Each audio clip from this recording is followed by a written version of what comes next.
Matindi kasi yung init ng bawang. Benjo, isa pang bawang. Tol, magandang araw po. Ako po si Beams Ghost TV at ngayon po ay nandito po kami sa bahay at kasama ko po si Benjo. Dito po mismo, nakapasok po yung aswang sa itaas po ng kisame at ginambala po niya kami nung nakaraang gabi. At magandang balita po dahil kagabi po ay nahuli na po namin siya. At ngayon po ay tulog pa po siya at nakatali po siya dito. Natanggal yung tali, nalagot, nagising na. Ang bagsik niya mga tol, nagising na po siya. Ayan po siya mga tol. Saan tali? Yung sabi may paa? Sa paa. Hala. Matagal na rin yung nasa kamay. Tara mga tol, ay Benjo, yung bawang saka yung asin, naka-ready ba? Ready na kayo. Tara mga tol. Nalagot mga tol yung tali. Hoy, hoy, hoy. Teka Benjo, orasyonan ko. Nalagot yung tali sa paa, baka makawala siya.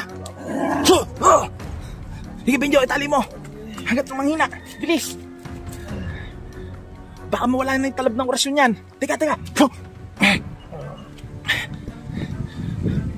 Yan po mga tol ay napakabagsik po niyan dahil nung nakaraan po ay talaga pong nakabaliktad po siya na bumaba po sa kisame. At ay Benjo, lumayo kang konti ah. Huwag kang papakasiguro dyan. Ayan po mga tol, meron pa po siya mga lana sa katawan dahil po yan po yung nagpapalakas po sa kanila. May taglay din po yan na itim po na bato na yun po yung nakakapagpabago sa kanila. At yun po yung nanggagaling po sa mga diablo. Yung mga kagaya po niya na mga aswang po ay meron din pong mga ganyan. Sigurado ako Benjo, may mga kasama to. Saan lugar kaya to nagmula? Hindi naman pwedeng walang kasama yan eh, dahil hindi naman yan mabubuhay eh kung mag-isa lang eh. Nag-i-exist pa sila. Oh, ay, baka makagat ka ha. Kabilis nawawalan ng talab ng orasyon. Malakas talaga yung kakayahan niya. Saka tinan mo, ibang-iba yung kulay niya sa lana. Ibang-iba yung kulay niya. Ay, yung paa Benjo. Teka, yung paa pa.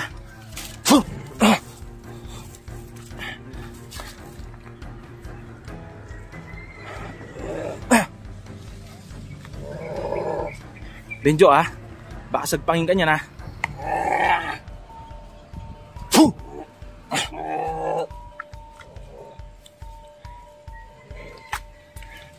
Benjo, ingat ah. Napakalakas niya, nararamdaman ko. Iba yung taglay niya na mahikan ng kadiliman. Kailangan malaman natin kung ba't niya tayo sinasalakay, kung sino yung sadya niya dito, kung ako o ikaw.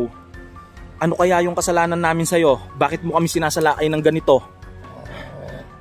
Baka makaperwisyo ka pa ng ibang mga tao. Nabuhayan na naman siya, Benjo.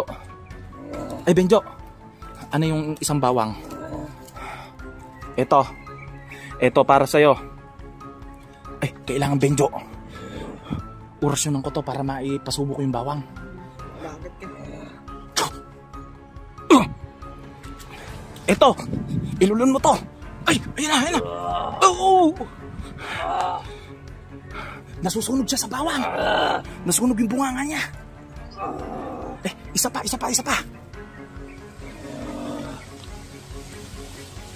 Disumunyon.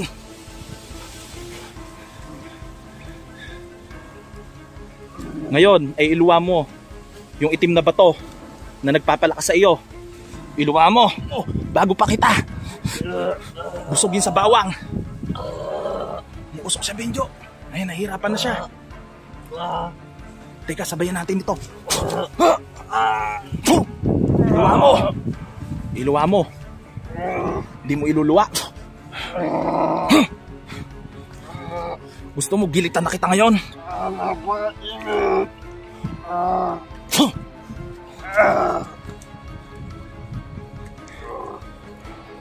Benjo, anuhan mo pa ng asin.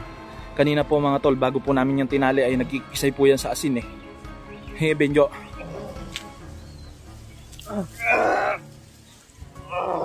Ano? Kala mo ha? Dapat lang sa'yo yan para hindi ka na mamerwisyo. Ngayon ay sabihin mo kung asan yung mga kasama mo at kung bakit ka sumasalakay sa amin. Ano ba sadya mo sa amin? At ano ba pagkakamali namin sa'yo? Sa akin ka ba may pakay o kay Benjo? Matigas kaya hindi niya mailuwa itim na mahikan niya eh. Parang mga mangkukulam din sila, meron din mga itim na ginagamit na ano. Kasi mga kampo na mga Diablo yung mga yan eh. Tingnan mo, iba yung kulay niya. Nagpapahide sila ng lana. Yan kasi nagpapalakas sa kanila. Ngayon, hindi ganong malakas yan dahil araw ngayon. Pero mamayang gabi, kailangan doblehin natin yung tali nito. Kulang pa ba yung asin? Ayan. Ano? Kampo ng Diablo. Lumabas ka sa katawan ng aswang na to. Nahihirapan na siya. Bakit di ka pa kumawala? Tao rin siya na katulad namin. Huwag mo siyang pagharian. Siya lang ay biniktima nyo para maging ganap na masama.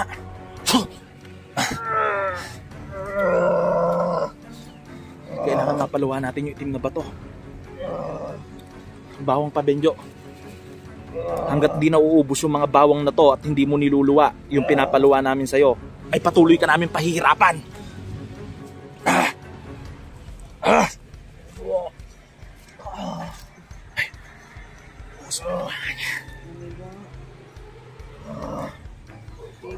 Matindi kasi yung init ng bawang. Kasi yung mga aswang na kagaya niya, talagang naano sila sa bawang. Tingnan mo yung amoy niya, napakalansa. 2 manok yung nakain niya eh.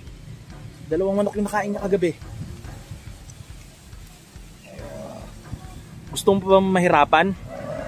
Hindi mo ba talaga iluluwa yan? Sige.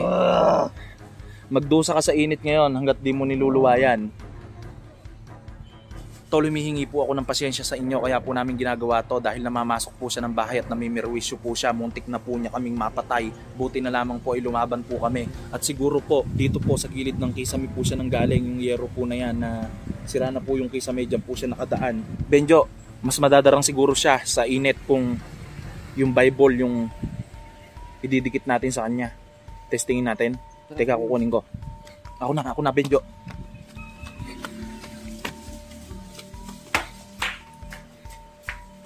Mga tol, kukunin natin yung Bible.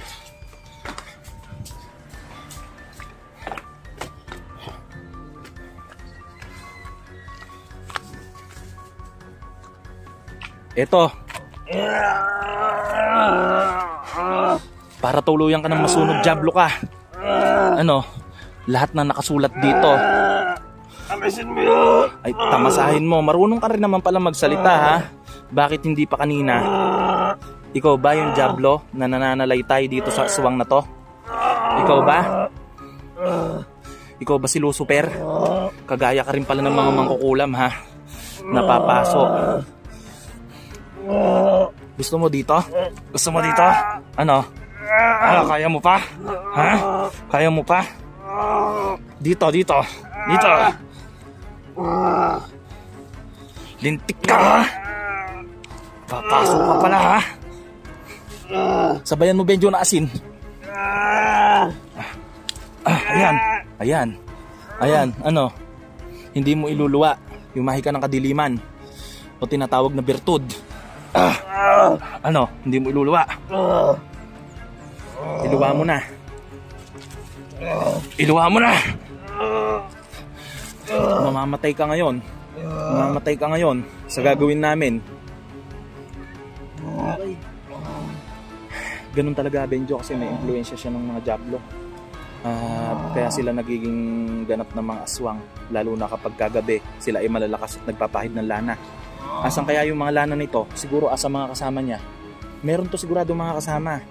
At kailangan malaman natin kung ano yung pakay niya at ba't siya sumasalakay dito. O may sadya siya sa atin o gusto niya maghigante. Pero sa anong dahilan, di ba? Hindi, ang kailangan dito para maging normal at makapagsalita ito, kailangan natin maalisan to ng itim na bertud. Hindi kami titigil hanggat di mo inaalis yung itim na bertud. Bawang pa, Benjo. Eto na. Ayan, kainin mo yan. Ay! Muntik na ako nakagat, Benjo. Hindi nakapasok, Benjo. Hindi nakapasok ng bawang. Isa pa. Teka, Benjo, orasyonan ko muna, ha?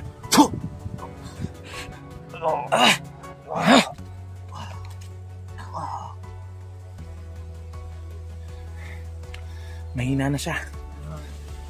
Iluwa mo na. Iluwa mo na.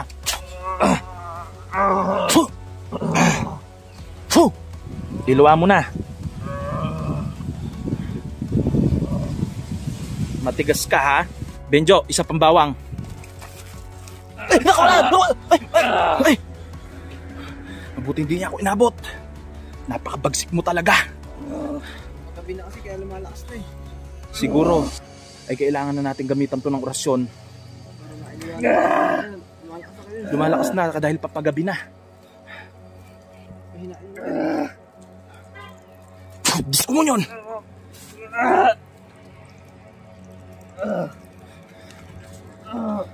Napakalakas niya. Diyos ko mo yun.